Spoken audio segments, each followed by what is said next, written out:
Pour en terminer avec mes histoires, si je jouais une scène du malade imaginaire. Je ne crois pas que ce soit une bonne idée. Il faut savoir tourner la page, monsieur Poquelin. Ce serait un beau tombé de rideau, non? Oh, laissez-moi jouer un petit morceau du malade imaginaire. Je veux jouer le malade. Je veux jouer le malade. Je veux jouer le malade.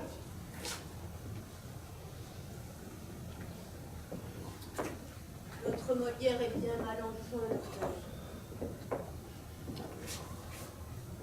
Vous pensez que... Ne vous inquiétez pas. Nous aurons encore besoin de vos services. La relève est assurée. En voilà encore un qui se prend pour Molière.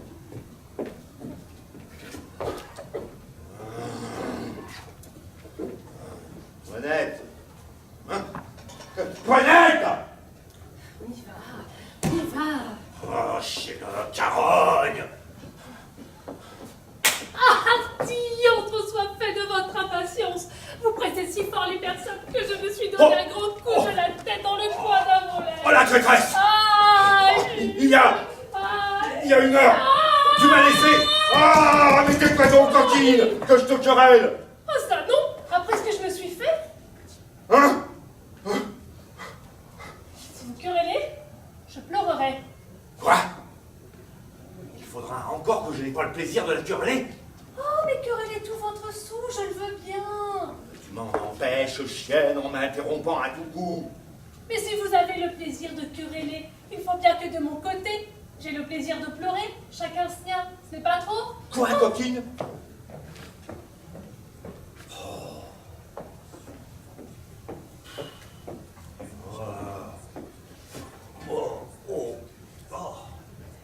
Ôte-moi ceci, coquine! Ôte-moi ceci!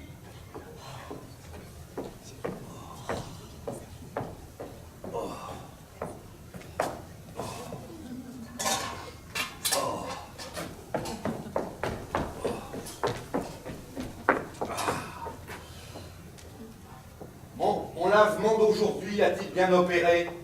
Votre lavement? Oui. Ai-je bien fait d'habile? Ma foi, je ne me mêle point de ces affaires-là. C'est au docteur Florent à y mettre le nez, puisqu'il en a le profit.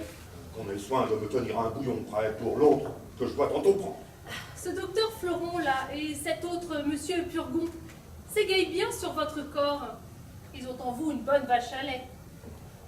Et je voudrais bien leur demander quel mal vous avez pour vous faire tant de remèdes.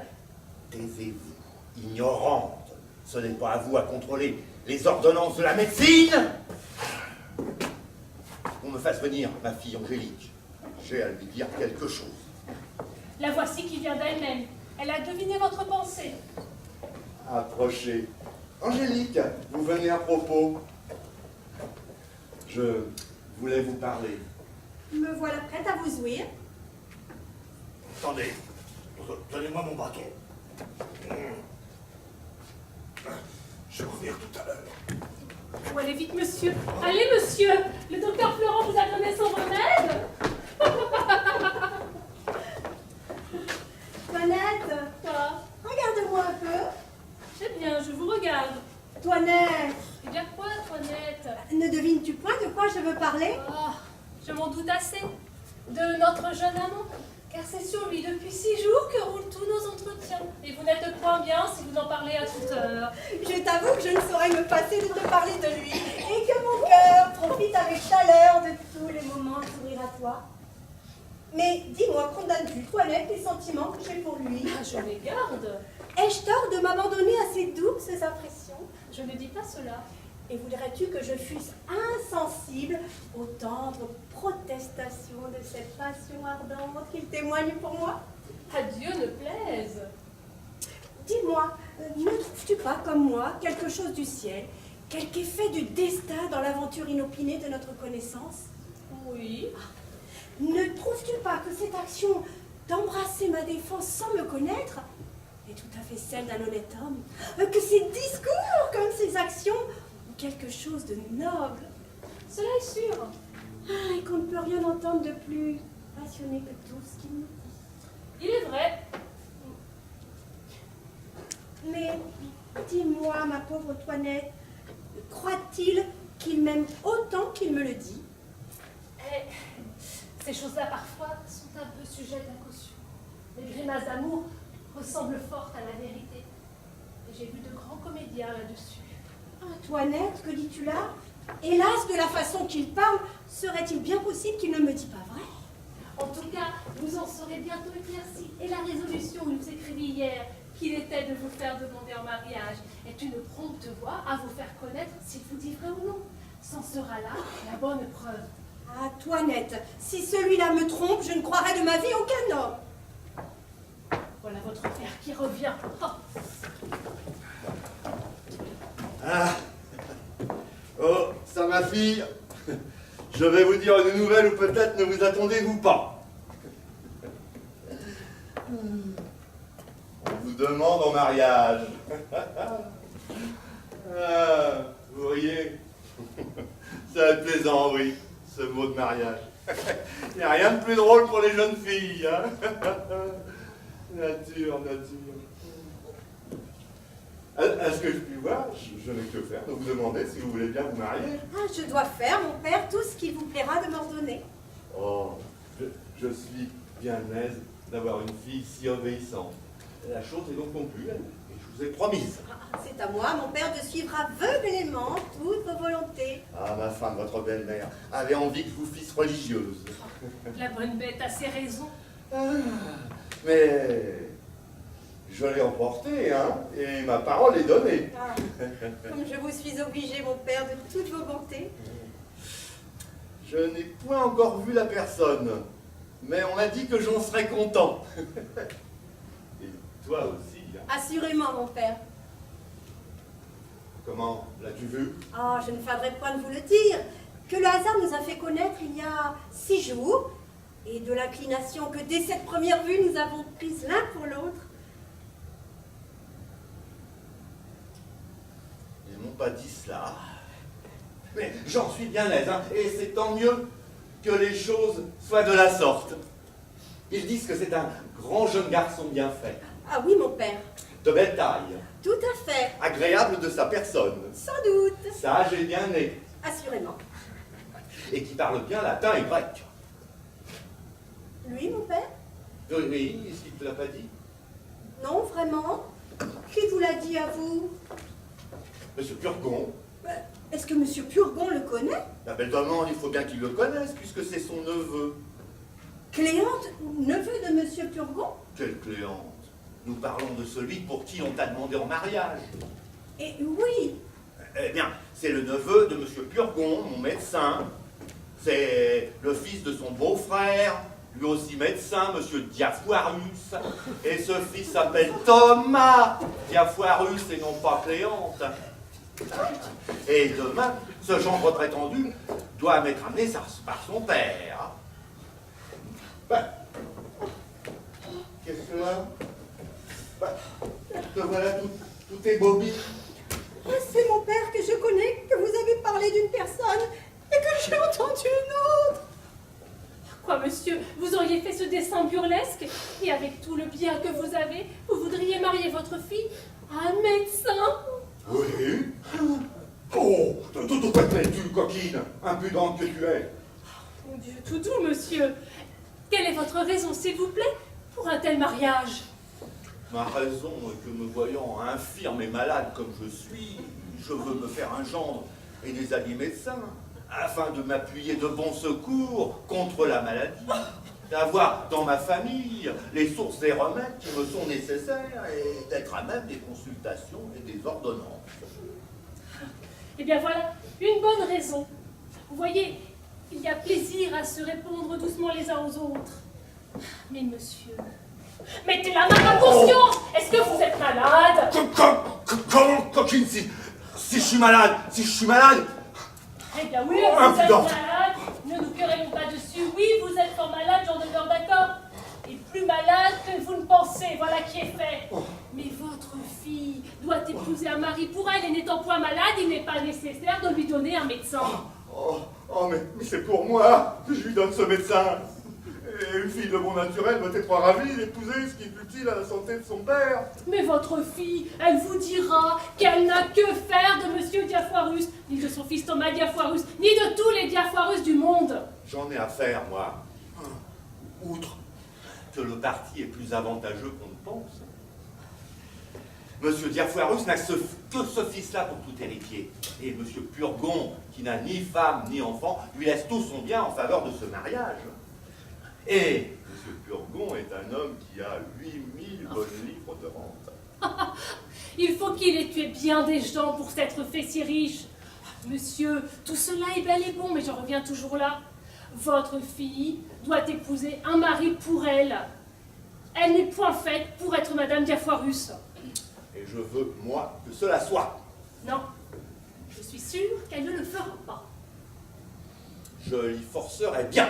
Elle ne le fera pas, vous dis-je. Elle le fera ou je la mettrai dans un couvent. Vous ne la mettrez point dans un couvent. Je ne la mettrai pas dans un couvent. Non. Ah voilà qui est plaisant. Je ne mettrai pas ma fille dans un couvent si je veux. Qui m'en empêchera? Mais vous-même, oui. Vous n'aurez pas ce cœur-là. Je l'aurai. Vous vous moquez. Je ne me moque point. La tendresse paternelle vous Je prendra. ne me prendra point. Oh, une petite larme ou deux, des bras jetés autour du cou. Mon petit papa mignon, prononcé tendrement, sera assez pour vous toucher. Je vous dis que je n'en démordrai pas. Mon Dieu, je vous connais. Vous êtes bon naturellement. Je ne suis point bon, je suis méchant quand je veux. Oh, doucement, monsieur. Vous ne songez pas que vous êtes malade? Je lui commande absolument de se préparer à prendre le mari que je dis. Et je lui défends absolument d'en faire rien. Où est-ce donc que nous sommes? Et quelle audace! Est-ce là, à une coquine de servante, de parler ainsi devant son maître? Et quand un maître ne songe pas à ce qu'il fait, une servante bien sensée est en droit de le redresser. Oh! Oh, coquine! Il faut que je t'assomme! Il est de mon devoir de m'opposer aux choses qui vous peuvent déshonorer. Viens que je t'apprenne à parler, chienne! Je ne consentirai jamais à ce mariage. Carole! Pandare! Je ne veux point qu'elle épouse votre Thomas Diafoirus. Pandare! Et elle m'obéira plutôt qu'à vous. Angélique, tu ne veux pas m'arrêter cette coquine-là? Mon père, ne vous faites point malade.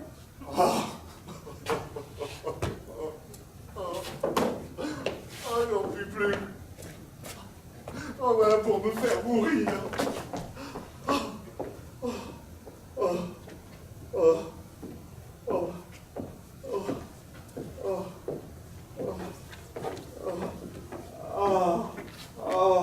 Ma femme, approchez.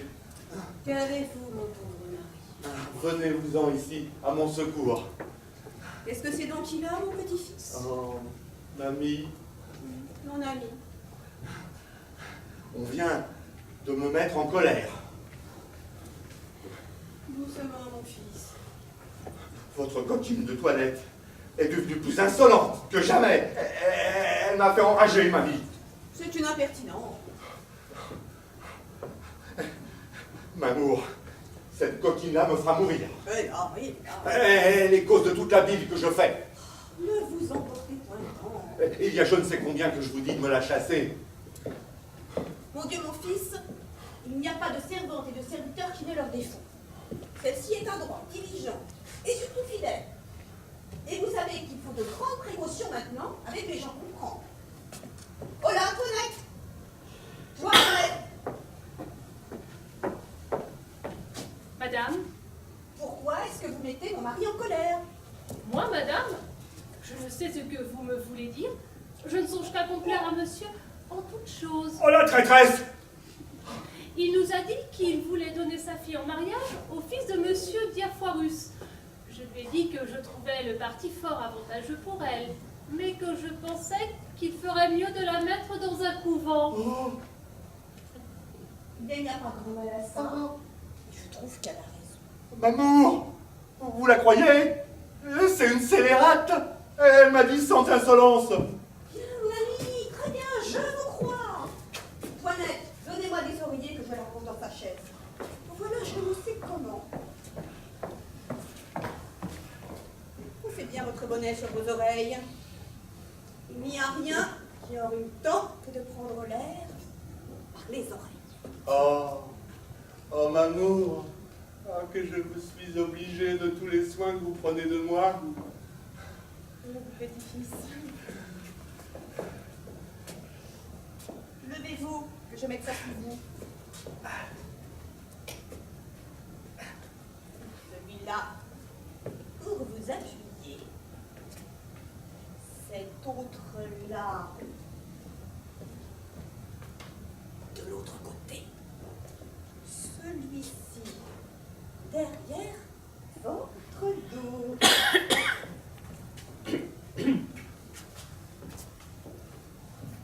Et celui-là, pour vous garder la sérénité. Oh, coquille!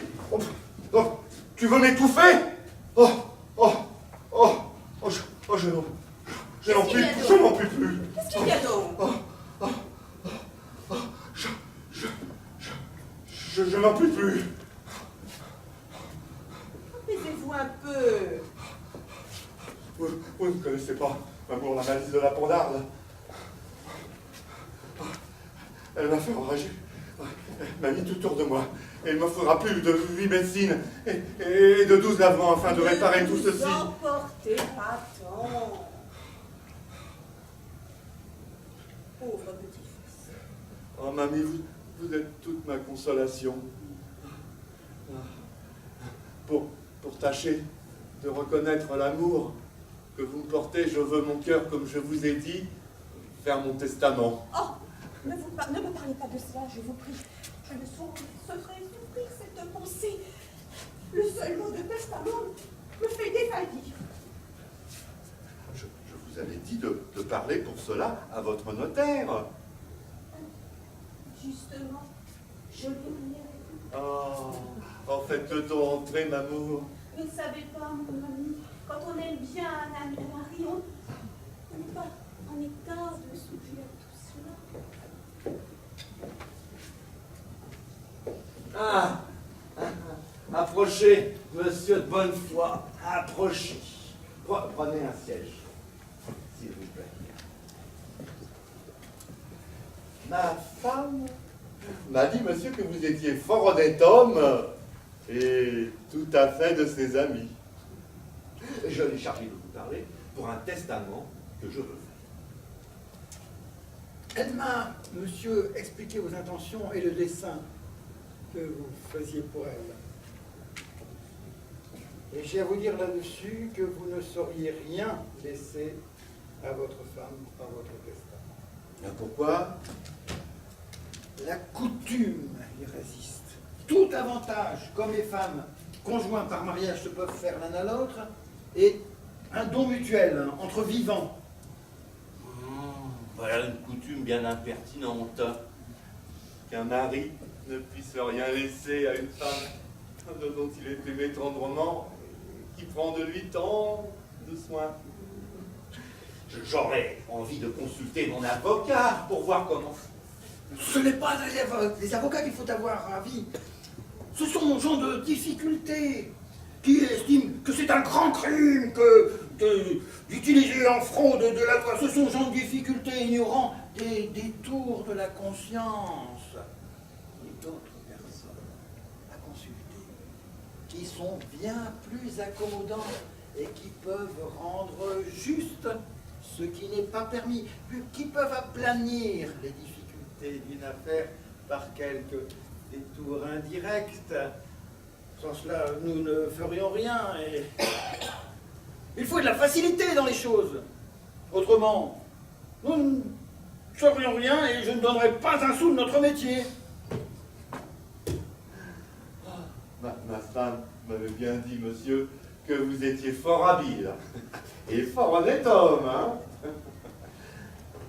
Comment puis-je faire, s'il vous plaît, pour lui donner mon bien et en frustrer mes enfants? Comment vous pouvez faire? Vous pouvez doucement choisir un ami intime de votre femme auquel vous donneriez en bonne forme par votre testament tout ce que vous pouvez. Et cet ami ensuite lui rendra tout.